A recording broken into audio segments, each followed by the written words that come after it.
Bel bonjour tout le monde. Donc là, nous en direct du restaurant Le Fartéis et l'hôtel Aubailleur. Donc, ma présence dit en monde, m'a crié en reine africaine. Il a crié Juliette Smeralda. Je pas coché non. Ça va. Donc, nous sommes en présence de Juliette qui fait un énorme travail depuis des années sociologiques pour que nous comprenions les mécanismes qui nous attachent et aussi les mécanismes qui peuvent aussi nous détacher et nous faire revenir à nous-mêmes. Alors là, tu présentes un certain nombre d'ouvrages, d'accord? Et donc tu vas nous en parler succinctement pour que les gens sachent qu'il existe des ouvrages qui nous permettent de nous reconnecter à nous-mêmes. Oui, c'est important. C'est-à-dire que ce type de recherche, enfin merci déjà pour me permettre en contact avec le public. Si ce type de recherche dérange le système tel qu'il est, il ne faut pas qu'on ait peur de se dire les choses comme elles sont. Quand tout d'un coup quelqu'un qui avait beaucoup d'audience sur la place publique disparaît, il faut que vous sachiez qu'on l'a fait disparaître. Leur projet, c'est bien de m'empêcher d'être entendu. Donc pour continuer à vous donner du savoir, je fais une émission bénévolement sur Zouk TV où je vous donne beaucoup de savoir, de titres, d'indications, où je fais intervenir pour vous des gens qui ont des savoirs qu'on ne vous dispense pas dans la société globale. Donc c'est tout ça pour vous aider à diversifier vos sources d'informations. Maintenant, en recherche, moi je suis seule, mais j'ai compris beaucoup de choses. Et je trouverais criminel de ne pas faire l'effort de les écrire pour vous les transmettre parce que une société, c'est une suite infinie, une continuité d'individus qui se passent les choses, qui les transmettent à leurs enfants, etc., etc. Donc il faut que même quand on est en difficulté dans la société parce que la société nous crée des problèmes, eh bien on ne doit pas arrêter de penser à son rôle de conscientiseur, de personne qui a du savoir à transmettre ou bien des choses à donner pour que la société continue à se transmettre. Donc sur la question de déconstruire les préjugés que nous avons contre nous-mêmes, eh bien, on nous a toujours dit, beaucoup de nous disent pas africains. Eh bien, moi, dans mon travail anthropologie, sociologie, psychologie, je vous montre que si vous êtes des Africains, et j'ai pas besoin de vous stigmatiser ni de vous obliger à croire ce que vous ne voulez pas croire. Je vous montre simplement ce que vous faites. Et c'est ça, la sociologie travaille sur les faits et sur les relations. L'anthropologie travaille sur ce que vous êtes en tant qu'être humain et d'où tenez-vous vos savoir-faire, vos manières d'être, vos manières de penser. Eh bien, on les raccorde sans arrêt à un tronc commun qui est l'Afrique, même chez les autres communautés qui sont venues après s'agréger à la société martiniquaise qui était déjà faite, constituée pendant 200 ans par les Africains essentiellement, parce que les Blancs c'était les maîtres, vous savez ce que ça veut dire. Tout à fait. Alors on va passer à la présentation de tes ouvrages. On est devant un que tu peux prendre. Alors la poupée d'Isis, la poupée d'Isis, on va montrer. Beaucoup de gens le connaissent et l'ont. On l'a traduit en 4 langues maintenant parce que justement il y a des descendants de notre peuple sur tous les continents et donc il faut penser à leur donner, en attendant d'utiliser les langues africaines ou autres, eh bien on a déjà anglais, espagnol, portugais et français. On va viser le swahili et notre langue martiniquaise ou je ne sais pas comment l'appeler, soit de Haïti, Guadeloupe, Martinique, Guyane. Il y a un linguiste qui l'appelle Wusikam pour l'instant. Le Wusikam ou le Car.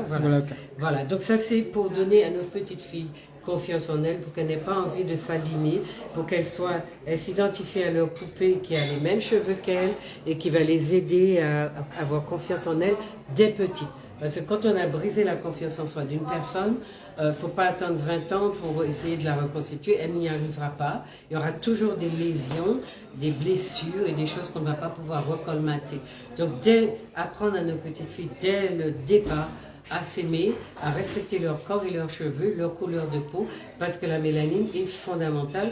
Et c'est pas parce qu'on est dans une société raciste qu'il faut rejeter la peau noire. Au contraire, la peau noire aujourd'hui, tout le monde lui court après parce que c'est elle qui recèle tous les trésors de résistance et de survivance de l'espèce humaine. Je rappelle que d'ailleurs, la mélanine est cotée en bourse. Les côtés en bourse, et puis tous ceux qui veulent faire des choses extraordinaires, ils essaient de s'injecter de la mélanine. Il y a même un trafic d'êtres humains, de noirs qui disparaissent parce qu'on prélève, avant ils avaient synthétisé la mélanine, maintenant ils la prélèvent naturelle sur les êtres humains, et donc il y a beaucoup de noirs qui disparaissent, on ne sait pas, on ne retrouve pas leurs traces parce qu'on suppose on les enlève pour leur prendre leur mélanine. D'accord. Alors, un autre ouvrage, ça c'est le dernier, me semble. Celui-là, c'est, enfin le dernier dans ce que moi je travaille seul, c'est vraiment Impact du racisme sur l'estime de soi des Noirs. Vous voyez, on retrouve la question de l'estime de soi, parce que j'ai vu que beaucoup de gens sont convaincus qu'ils ont un problème, que c'est à cause d'eux-mêmes qu'ils ont des problèmes. Ce que je veux leur montrer, c'est que c'est de vivre dans un environnement raciste et anti-africain, anti-noir, qui fait qu'ils intériorisent des malaises, des mal-être, des complexes, et puis on dit que les Noirs ont un complexe d'infériorité. Tout ça, ce sont des constructions de la société dominante et des Blancs. En réalité, si les Noirs étaient respectés, s'ils vivaient normalement, s'ils étaient traités comme les autres, ils n'auraient pas eu à dire qu'ils ont un complexe d'infériorité ou un problème d'estime de soi. Donc dans ce livre-là, je démontre tous les mécanismes qui prouvent que les Noirs n'ont pas de problème, mais qu'on leur fait des problèmes. Et à ce moment-là, je leur demande, s'ils travaillent sur leur estime de soi, de faire bien attention à la cause des problèmes qu'ils ont, à bien chercher pourquoi je suis comme ça, pourquoi je me sens mal, et ils vont retrouver dans leur environnement, qui est un environnement structurellement raciste, ils vont retrouver les causes de leurs problèmes. À ce moment-là, ils guériront plus vite, si on peut parler de guérison, mais en tout cas, beaucoup de gens qui ont lu me disent déjà que ça a des effets sur eux, parce que désormais, ils peuvent mettre des mots sur la cause de leurs problèmes, enfin, des problèmes réels. Quand il y a des cas, pour que ça migre, il faut reconnaître que au bout. Ça veut dire qu'il faut déjà mettre le doigt sur la problématique, voilà, pour pouvoir enclencher un cheminement de guérison, de changement. Voilà. Alors, à la fin, je leur mets comment les Blancs traitent les questions d'estime de soi, parce que je leur explique que chez les Noirs, ça n'a jamais été un problème, parce qu'ils ont beaucoup grandi dans des sociétés égalitaires. On l'a montré là avec le sous-sous, ou le souci de l'autre, etc. Et on ne rejette pas les gens parce qu'ils sont ci, ça. On les rejette comme chez les Blancs parce qu'ils sont noirs. Mais dans ce système-là, je montre donc comment les Blancs traitent de la question de l'estime de soi et comme ils nous ont impactés par leur... il y a des gens qui peuvent se servir de ces fonctions, de ces, on va dire, c'est des petites, pas des règles, mais des petites, on va dire, thérapies. Comment les Blancs font quand ils parlent d'estime de soi, comment ils nous disent de guérir. Donc pour ceux qui sont des nôtres, qui sont impactés, ils peuvent voir comment les Blancs font. Mais il faut qu'ils comprennent qu'ils ont une manière à eux d'être, de vivre, de se concevoir dans le monde, qui n'a pas construit de complexe d'infériorité. Et c'est pour ça que je dis que ces histoires-là, il faut les déconstruire. Donc la recherche est importante. Il faut que vous la souteniez parce que moi je suis seule. Et sur ces thèmes-là, je reste seule. Donc travaillons à nous connaître et surtout à dire, tant qu'ils vont nous maintenir dans l'idée qu'on est complexé, on ne va pas les concurrencer. On ne va pas prendre occuper le devant de la scène. C'est ça qu'ils veulent. Nous maintenir au bas de l'échelle pour qu'eux soient en haut en s'appuyant sur nos épaules ou en montant sur nos épaules. Et à la limite, c'est qu'un d'entre nous, comme toi d'ailleurs, fait des travaux de recherche, rentre dans des compétences de haut niveau, eh bien, pour qui elle se prend celle-là? Pour qui il se prend celle-là? Oui, mais bon, heureusement, mes frères et sœurs du continent ont reconnu ce travail puisque j'ai reçu le trophée de l'éducation au Pan-African Award de l'année dernière, de décembre. Et cette année, ils vont renouveler les Pan-Africains chaque année. Et il y a plusieurs Martiniquais qui sont, grâce à mon passage, ils sont nominés. Oui, ils sont nominés. J'ai fait un travail pour que les nôtres, mais je sais qu'il y en a déjà qui vont recevoir des awards, des trophées. Donc c'est important que nous aussi, quand on peut, ouvrir des chemins pour les nôtres, même quand on nous a tout fermé chez nous, on peut en ouvrir aux nôtres pour ailleurs, mais il ne faut pas hésiter à un ailleurs qui est chez nous. Un ailleurs qui est chez nous, mais j'avais dit tout, même en Afrique Média, c'est moi qui ai demandé qu'il y ait une passerelle entre la diaspora et le continent. Et donc maintenant, on a des émissions où on parle de nous. Et chaque fois que vous entendez les panélistes africains s'exprimer, ils parlent de Guadeloupe, de Martinique, de Guyane. Donc ça, c'est important. Ça veut dire qu'avant, ils ne le faisaient pas parce que nous, on n'existait pas encore assez à leurs yeux. Mais maintenant, le travail se fait. Ils nous reconnaissent. Donc la connexion est plus simple aussi. D'accord. Donc un autre ouvrage, vas-y, continue. Un autre ouvrage, ça c'est Cheveux d'appoint. C'est vraiment un travail. Quand j'ai vu que nos sœurs, elles font, bon, à cause du défrisage et tout ça, et puis on dit qu'elles imitent les femmes blanches. Je suis remontée à 6000 ans d'histoire, avec beaucoup de photos, pour montrer, pour prouver à nos femmes que leurs coiffures leur viennent de leurs ancêtres, enfin de leur ancestralité, de l'Égypte antique. Tout ce qu'on appelle rajout, tissage, perruque, en fait c'est pas des perruques, ce sont des parures de tête. Tout ça c'est l'Égypte antique qui l'a inventé d'une manière magistrale. Le parfum, les colorations de cheveux, les maquillages, les trucs des ongles. Tout ça, ce sont les Égyptiennes. Comme elles étaient souvent, les Égyptiens, pharaons, elles avaient de hautes fonctions, un sens de l'esthétique et de l'hygiène extraordinaire. C'est un livre qui est passionnant. Il est passé un peu sous silence parce que mon premier livre qui s'appelle Peau noire, cheveux crépus sur le défrisage est toujours très demandé. Mais je montre, vous voyez, que c'était des noirs par la forme des coiffures, par la forme des rajouts qu'ils se faisaient. Et puis tous les Africains ont la même coiffure, les Égyptiens. Le front barré et la petite coiffure carrée. Et ils mettaient le front barré parce que même avec les Némès, le front que les pharaons, parce que pour eux, c'était un symbole de beauté que d'avoir le front petit. Donc quand vous mettiez la miette, ce que les Blancs ont repris, puisque les Blancs se coiffent en mèche le plus souvent, et ça rapetissait le visage, et c'était un critère esthétique chez les Égyptiens anciens, qu'on appelait les Remetou, ou, de toute façon c'était de Kama. Voilà, donc ça c'est un livre qui est très très riche en informations pour toutes nos femmes qui voudraient savoir d'où leur viennent leur esthétique, leur attirance pour les cheveux plus rallongés. Parce qu'en fait, même si on dit oui, les Noirs n'ont pas de cheveux longs, il y a toutes sortes de longueurs de cheveux chez les Noirs en fonction des régions. Par exemple, au Cameroun, il y a des femmes qui ont des cheveux très longs. Il y a des endroits beaucoup plus secs où le cheveu est très court parce qu'il ne faut pas de gêne pour l'adaptation au climat. Donc, il y a une respiration aussi du cuir chevelu. Tout, voilà. Donc il y a énormément de savoir que j'ai compilé dans ce livre-là pour nos sœurs et nos frères qui veulent connaître. Ici, c'est un petit hommage qui a été rendu par la mairie du Gros Monde à Aristide Mauger, qui était le premier du parti de Aimé Césaire. C'était le beau-frère de Césaire. Il était marié à la sœur de Césaire. Donc c'est lui qui a sorti le parti de Césaire de la ville pour l'emmener à la campagne. Et c'est la seule tentative qu'il a eu. Ce que j'ai voulu retracer, c'est qu'il avait un projet économique extraordinaire pour toute la Martinique. Ça s'est arrêté quand il a commencé, on pense qu'il a été empoisonné. Et un projet magistral pour tout le pays. C'est lui qui a fait voter les systèmes de bourse pour aider les étudiants, parce qu'il a compris très tôt qu'il y avait des classes sociales, des gens qui pouvaient, d'autres qui ne pouvaient pas. Donc tous les étudiants pauvres ont pu faire des études grâce à lui qui était conseiller général. Et puis il y a plein d'autres petites choses qu'il a faites. Et ça me semblait important que les gens le connaissent. Donc c'est la mairie qui a pris l'initiative, mais j'ai demandé à faire le livre pour qu'il laisse des traces, parce qu'aujourd'hui il a plutôt disparu des mémoires. Tout à fait. Mais il a vraiment œuvré socialement pour le pays. Il a fait de belles choses pour le pays, pour notre population. Alors ça, c'est Covid, je l'ai récupéré hier. C'est quand on a vu comment on matraquait notre population, on l'obligeait à se vacciner, comment les médecins étaient utilisés, instrumentalisés pour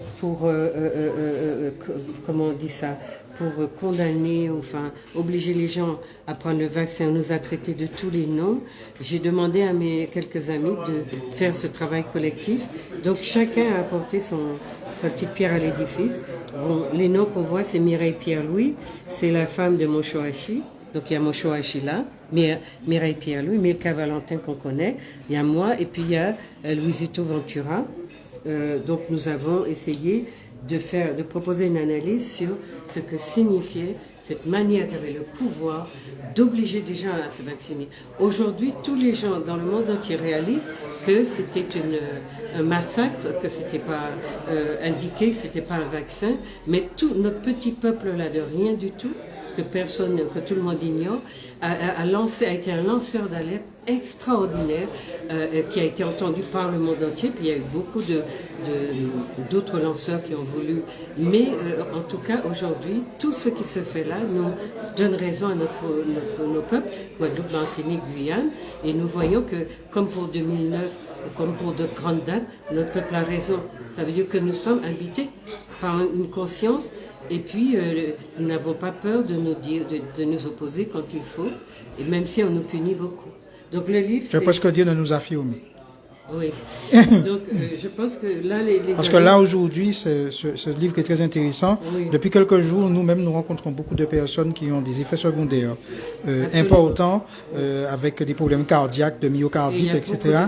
Et surtout, les femmes sont très durement touchées par rapport à cela.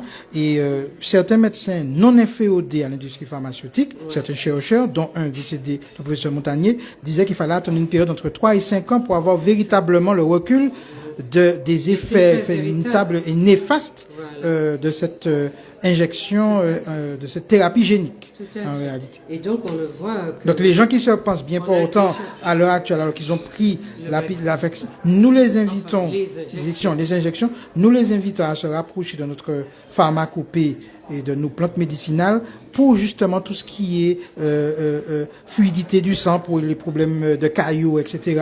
Tout ce qui est aussi nettoyage et puis antipoison. Nous avons des plantes chez nous, notamment des chenilles trèfle par exemple, pour certaines personnes qui ne sont valables, qui ne sont là qu'au mois de mai. Donc il faut être ceux qui ont l'arbuste. Il y a des chenilles, quand vous voyez les oiseaux venir, c'est que les chenilles sont là. Donc c'est très important. Nous avons d'autres plantes, je ne vais pas tout dévoiler là, qui permettent justement de prévenir les effets néfastes. Bon, alors, dans la série Isis, là j'ai essayé de mettre Isis en scène, petite fille moderne qui voyage, etc., qui a une petite amie blanche, et il ne fallait pas qu'elle soit française pour qu'on puisse prendre le recul par rapport aux Français qui nous dominent ici. Donc elle est chargée d'introduire ses petites copines, ses copains, dans le monde des Blancs dans lequel elle est, pour voir que l'école dysfonctionne, elle n'a pas ce qu'il faut. La question de l'esclavage que les parents refusent de traiter, la question du racisme, et puis la question du dialogue entre les parents et les enfants. Je l'ai fait compliquer volontairement pour que les passages que les enfants peuvent lire seuls, qu'ils le fassent, mais pour obliger les parents à leur expliquer, notamment sur la question de l'école, du statut colonial que nous avons, et du racisme et tout ça. Les parents doivent le lire avec les enfants, mais il y a beaucoup de...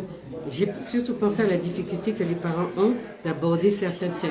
Comme on leur explique rien, ils font un peu de manière intuitive, mais c'est pas bon. Il faut qu'on arrive à dire à l'enfant de manière bien organisée, rationnelle, voilà le problème. Donc j'ai essayé de faire ce travail-là dans ce livre, qui a été même plus compliqué à écrire qu'un livre pour adultes. Hein. C'est compliqué. Pédagogiquement, c'est pas toujours évident de faire passer le message aux enfants. Trouver la manière de leur parler. Donc, parfois, je leur parle directement à travers Isis, mais parfois, il faut que les parents soient là pour que Isis diffuse son message. Ici, donc j'ai fait une petite fille noire, je voulais rendre aussi acteur un petit garçon noir. Donc, comme c'est l'une des choses qu'ils font, qui était c'était leur manière de gagner de l'argent de poche, d'être autonome, de se prendre en charge, etc. Donc j'ai voulu faire un travail autour de la chasse au crabe, mais c'était pour avoir le prétexte de mettre en scène un petit garçon noir, parce que souvent dans les médias ils sont éteints, ils sont les espèces de relais de toutes sortes de gens. Donc il raconte toute l'histoire des crabes, comment on les chasse, comment on les pêche, comment on les garde, comment on les nettoie. Après, il répond à partir de la moitié de l'ouvrage, eh bien, il va répondre à un tas de questions de ses petits amis. Hein, par exemple, mes réponses aux questions de mes amis sur la morphologie et l'anatomie du crabe. Quelles sont les différentes parties d'un corps de crabe? Est-ce qu'il a un cœur? Est-ce qu'il respire? À quoi servent ses pattes? pourquoi il se déplace latéralement, comment il se nourrit. Bah, plein de questions comme ça, pédagogique, anthropologiquement nourri, hein, j'ai pas inventé. Donc tout est dans les spécialistes, chez les spécialistes des crustacés. Et puis à la fin, surtout, il a en charge de dire à son peuple, à ses amis, que le matutu, ce qu'on appelle le matutu et d'autres plats à base de crabe, à Pentecôte et Pâques, eh bien c'est un plat africain qui nous vient du Bénin, et le mot qu'on a utilisé, matutu, c'est un mot caraïbe qui veut dire tabouret. Donc à aucun moment ça ne peut désigner un plat. Mais ce qui chez les Ewe, non, les Fongbè du Bénin signifie un plat, c'est le mot atutu ou atete. Et quand on regarde bien, les Guadeloupéens ont appelé le plat matete et les Martiniquais matutu, parce qu'il y avait déjà cette espèce de contamination. Mais il faut que les gens se rappellent que le matutu, qui est un mot caraïbe, signifie petit tabouret. Donc c'est pas un plat. Donc ceux qui nous ont légué ce plat-là encore, ce sont les Africains. Voilà. Merci beaucoup, Juliette. Donc je rappelle que on peut te joindre directement via les réseaux sociaux. Il y a mon site web avec tous mes livres. Voilà. Et puis il y a info@juliesmeralda.com. Voilà. info@juliesmeralda.com pour les demandes d'information ou de formation. Donc nous t'avons identifié sur la publication. Nous rappelons aussi que vous pouvez venir déguster d'excellents plats au restaurant Le Fartéiste et à l'hôtel Le Bayeux. Nous avons aussi identifié sur la publication parce que tu étais aujourd'hui invité et conférencière sur les pratiques solidaires, l'économie solidaire. L'exemple, c'était économie solidaire et c'était le sous-sous. Et donc ça veut dire qu'il faut qu'on apprenne aussi à faire en sorte que l'énergie argent circule d'abord entre nous. Et n'oubliez pas, on vous dit, pour que l'argent sorte de chez les Juifs, il est passé 22 fois entre les Juifs. C'est pour ça qu'ils sont puissants. Alors que nous, le premier centime qui arrive, surtout chez les Noirs, il est sorti. Donc, c'est pour ça qu'on est les plus pauvres. Voilà. Et donc, les plus pauvres économiquement, alors que la nature nous a tout donné. Voilà. Donc, il faut aujourd'hui harmoniser la richesse, j'allais dire spirituelle, et j'allais dire des sous-sols, des sols, etc. À des calculs économiques. À des calculs économiques. Tout à fait. Et c'est ce que nous, on appelle, en tout cas, au mouvement Moon, la spiritualité politique. C'est-à-dire que le lien qu'il y a entre l'organisation de la société et notre vision du monde. Et notre spiritualité, tout à fait. Et voilà. Et quand on regarde le système africain, il était parfait. Tout à fait. Il était parfait. Ils ont eu des millions d'années pour le mettre en place. Il était parfait. Si on peut grappiner un peu de ces valeurs-là, franchement, on va décoller très vite. Alors, merci Juliette. Merci. Et puis, eh bien, à très bientôt. On te suit toujours sur tout ce que tu fais comme conférence, tout ce que tu fais comme ouvrage. Merci pour cette œuvre, j'allais presque dire pour nous, spirituelle et divine. Et merci aux ancêtres qu'incarnés en toi. Merci. Le 8 qui vient là en novembre, je vais être à la médiathèque de Rivière-Salée et je vais parler donc de ce livre-là. Hein? D'accord. Impact du racisme. Impact du racisme et de l'estime de soi. Pour ceux qui veulent avoir... tu peux me le montrer? Voilà. Pour Voilà. ceux qui veulent avoir... Donc le 8 novembre à la médiathèque de Rivière-Salée.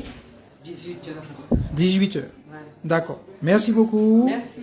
Force, l'honneur, respect. Merci pour votre aussi. Merci. À bientôt.